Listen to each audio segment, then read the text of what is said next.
um levou o outro até Jesus.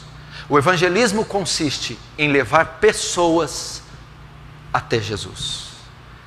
Essa é a única solução. E nós devemos abrir mão da nossa autopreservação, do nosso egoísmo, do nosso egocentrismo e ir até essas pessoas e levar o evangelho. Você já está salvo. Eu tenho segurança que a maioria aqui está salva, segura. Você achou um porto seguro. Você achou uma base, uma rocha na qual alicerçar a tua vida. Você encontrou a justiça de Deus em Cristo. Foi remido pelo sangue de Jesus. Seu nome está escrito no livro da vida. Mas existem milhões, multidões incontáveis, que nem sequer ouviram o nome dele uma vez sequer. Nenhuma. Que nunca leram um livro da Bíblia, um capítulo, um versículo sequer da Bíblia. Que não tem a menor noção da condição perdida que ele se encontra. O nosso chamado é para cumprir a tarefa da grande comissão. Nós não precisamos de mais ideologias, filosofias, especulações doutrinárias teológicas que atrofiam e deixam a igreja na inércia. Aliás, nós não precisamos de mais teólogos, livros e conferências. Precisamos de missionários, evangelistas, homens que saiam às ruas, os becos, as favelas, aos vilarejos, as nações, os continentes, para proclamar a única mensagem salvadora, o Evangelho de Cristo. E eu estou convocando você para fazer isso, em tempo e fora de tempo. O tsunami está vindo aí.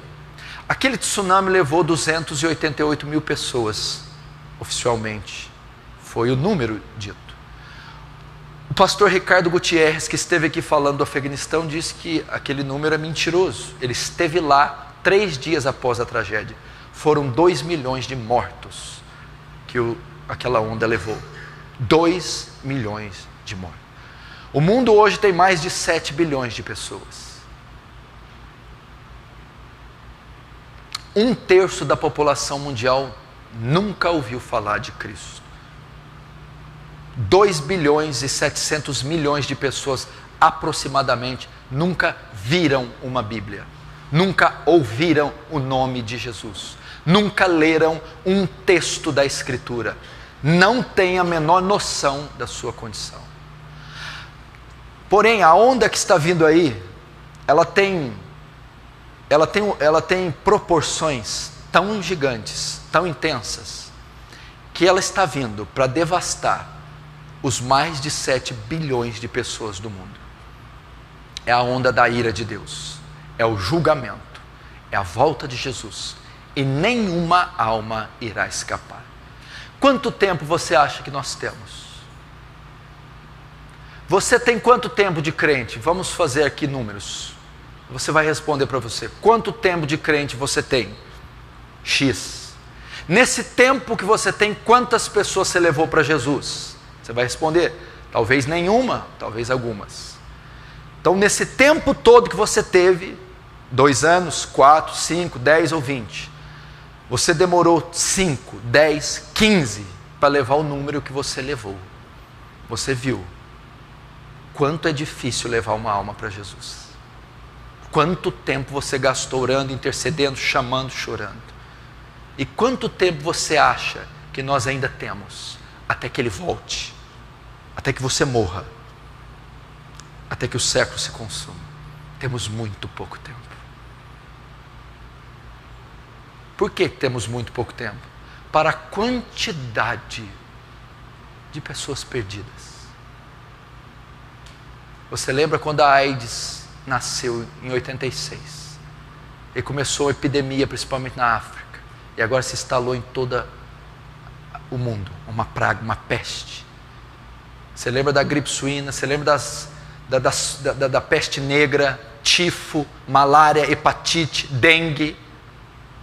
Nós temos uma epidemia há séculos, em toda a raça humana, e ela se chama pecado. e ela vai exterminar, ela vai dizimar por completo da face da terra o ser humano. Agora, o engraçado é que essas epidemias, várias durante a história, não encontraram curas. Algumas encontraram. Hoje a paralisia infantil no nosso país é praticamente extinta. Hoje nós temos as pestes controladas, salvo o vírus HIV que ainda não encontraram. Agora a maior peste, a maior praga que já instalou na raça humana, o pecado, possui o antídoto. O antídoto é gratuito, o antídoto é inesgotável, o antídoto é encontrado a qualquer hora, em qualquer lugar. E o antídoto está nas suas mãos, nas suas mãos, nas suas mãos. Ele é o glorioso, santíssimo Evangelho de Cristo, nas suas mãos. Se tem alguém aqui que sabe pronunciar, dizer, balbuciar as frases que eu vou falar, essa pessoa está capacitada para pregar o Evangelho a toda criatura da terra, em todas as partes do mundo. Tenha ela a condição que tiver. Se tem alguém que é capaz de dizer, Jesus Cristo, o Filho de Deus, morreu na cruz e ressuscitou ao terceiro dia para salvar você dos seus pecados, essa pessoa tem um antídoto. Se você sabe pronunciar isso, você tem um antídoto. Você tem um antídoto. Você tem um antídoto. E nós precisamos levar o antídoto. Nós somos uma geração mimada, eu não canso de dizer isso. Nós temos luxo, conforto. O que eu fico pensando é na nossa autopreservação. Até os missionários hoje, as bases missionárias, são luxo, conforto. Você pode escolher como você pode servir. Não, nós não podemos escolher. Paulo disse a Timóteo, instes, em tempo e fora de tempo, quer oportuno, quer não, testemunhe. Os sinais que uma igreja está sofrendo um avivamento, sabe quais são? Dos tantos que eu falei, um desejo de levar a mensagem de Cristo aos quatro cantos da terra, um desejo de testemunhar de Cristo, seja a quem for. É impossível, quando a igreja está passando por um avivamento, ela furtar o pecador da mensagem salvífica. É impossível se calar quando o Espírito Santo está sendo derramado em alta medida numa congregação.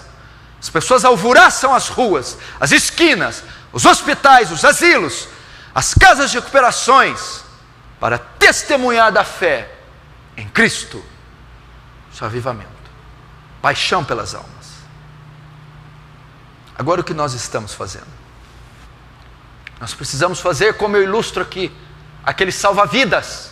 A guarda costeira passa a ele uma informação que a 2 horas daquela praia, daquela região, tem uma onda de 200 metros de altura. E ele deve avisar todos que ele puder, o máximo possível, que a vida deles corre em perigo. E aquele homem no desespero vai usar megafone, tocar o sino, subir no farol, na plataforma, gritar, arrastar pelos cabelos o máximo de pessoas. Pois quando você leu a primeira vez Mateus 24, Daniel capítulo 7, 8, 9, 10, Apocalipse, pela primeira vez, 1 aos Tessalonicenses, 1 Coríntios 15, quando você leu pela primeira vez, a guarda costeira celeste, o exército celeste, o Espírito de Deus avisou você, vem uma onda aí, e ela está próxima, vem uma onda aí, vai devastar a terra, vem uma onda aí, e vai condenar a alma dos homens. Você já devia, desde aquele dia que foi te avisado, pegar botes, salva-vidas, subir em faróis, megafones, carro de som e proclamar com todas as suas cordas vocais a mensagem de salvação ao pecador. ao pecador. Ao pecador. Para executar o que eu estou dizendo aqui, você não precisa de dinheiro. Você não precisa de pastor, você não precisa de nada. Você precisa de duas coisas que foram te dadas: um livro e uma unção. Eis o livro, eis a unção habitando dentro de você, o Espírito Santo. Você não precisa de recursos alguns, pois os primeiros grandes missionários da igreja de Atos não possuíram. Eram donas de casa, eram camponeses, eram pescadores, iletrados, analfabetos. Eles simplesmente diziam: eu não posso deixar de anunciar o que nós vimos e ouvimos. Só isso, é o que Pedro falou. O que vimos e ouvimos. O que eles viram e ouviram? O Cristo encarnado, a mensagem salvadora, a cruz, a tumba vazia, a ressurreição. Isso é o Evangelho. E nós precisamos parar com a nossa autopreservação. Nós testemunhamos muito pouco. Você tem um antídoto. Pense agora naqueles que estão próximos de você. Pense na sua mãe agora. Pense no seu pai, nos seus irmãos de sangue. Pense nos seus filhos, pense na sua avó, avós, primos, tios, na árvore genealógica, na multidão de familiares seus que são blasfemos, ímpios. Você pode ir aos velórios deles ainda esse ano. Como vai ser? Não furte a eles a mensagem do Evangelho. Deixe o financiamento de carro para lá, a compra da casa para lá. Deixe toda a trivialidade desse mundo fútil, estúpido, e preocupe-se com as almas. É estúpido. Estava hoje na minha cama, à tarde, meditando na estupidez da minha vida.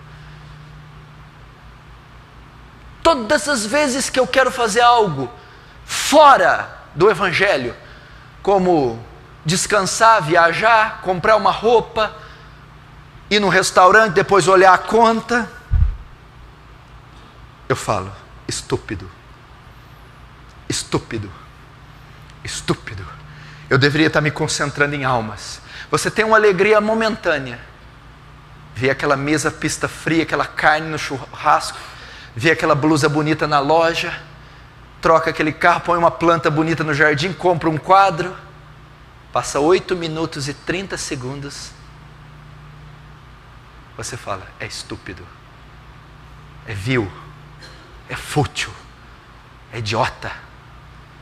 Eu deveria estar investindo em almas, deveria estar no mato chorando por pecadores. Enquanto eu estou comendo aqui, alguém está morrendo de fome na favela. Enquanto eu passeio, alguém deve ter suicidado, pulado de uma ponte, dado um tiro na cabeça, assassinado num presídio, e eu não estava lá para pregar. Eu não estava lá. Paulo falava isso. Eu faço de todas as maneiras, com todas as pessoas, para ver se eu salvo algumas.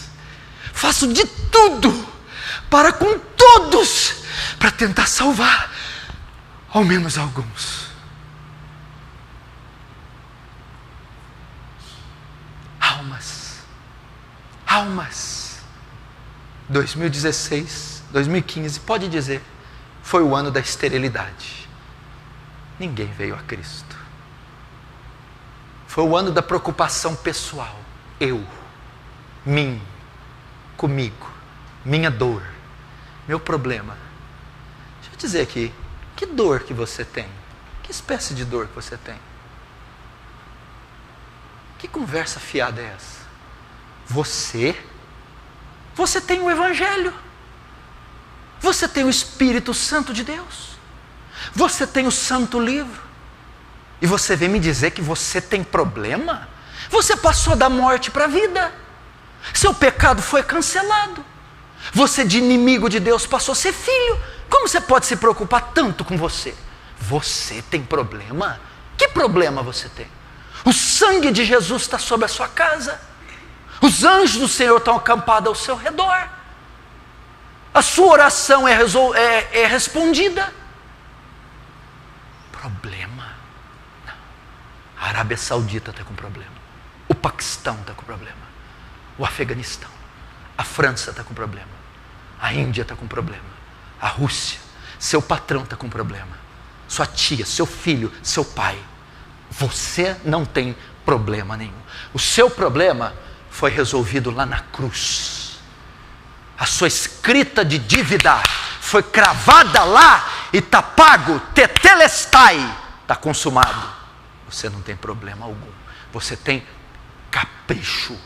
É o que você tem. Capricho. Capricho. É ter uma vidinha melhor ou pior. É só isso. Eles, a questão não é a vida melhor ou pior. A questão é a eternidade. No lago de fogo ou nos céus.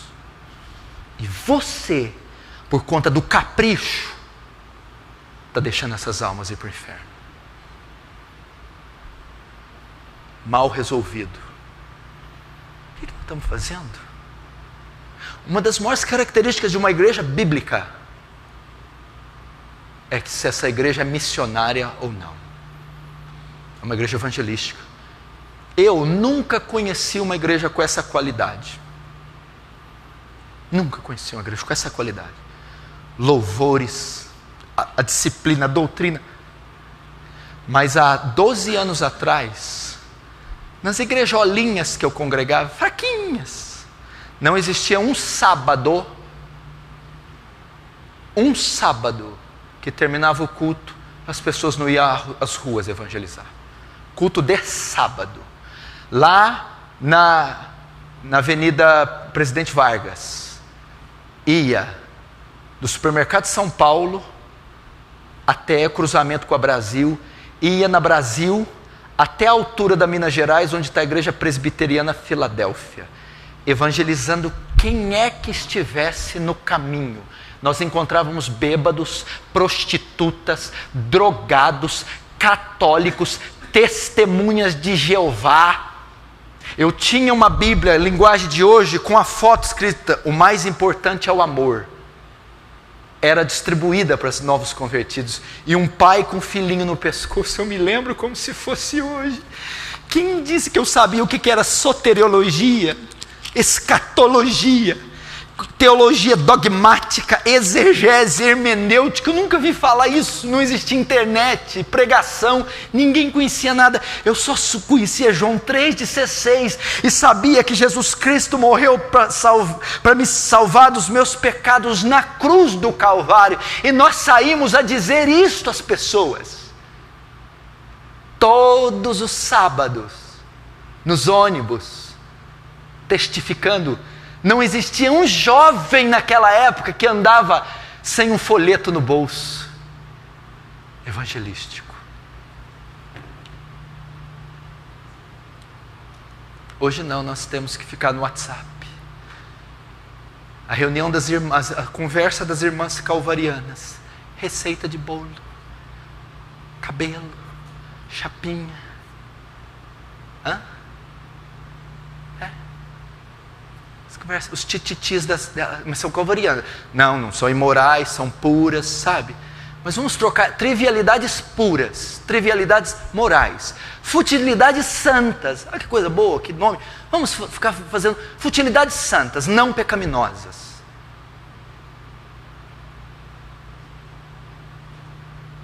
Conheço uma mulher, para vocês mulheres, ela não tinha esse dente aqui. Chamava Aparecida, mulher de oração, evangelista nata. Sabe que tipo de mulher que ela era? Que saía evangelizando nas ruas, pegava mendigo e bêbado dentro de bar pro cabelo, botava dentro da casa dela, dava banho, cortava o cabelo, trocava a roupa e pregava o evangelho. Mulher que ia nos becos e expulsava demônio dos maiores facínoras, ia em presídios, e em becos. Uma mulher de 45 anos. Hoje já deve ter mais de 60. Mulheres de oração. Eu conheci o pai e a mãe da Silvana Ribeiro. Ambos têm mais de 60 anos, aposentado. O homem criou 10 filhos dentro da igreja. Eles são mais de 60 anos, pai de 10 filhos, milhares de netos. Eu conheci. Eles não ficam um dia em casa. Por que eles não ficam em casa? Porque eles saem para a rua. O que vai fazer na rua com essa idade? Evangelizar. Evangelizar. Hospital, bêbado, drogado, prostituta, com mais de 60 anos. Um dia eu vou trazer aqui para contar testemunho para vocês. Não tem ideia a multidão de pessoas que esse casal trouxe para Jesus.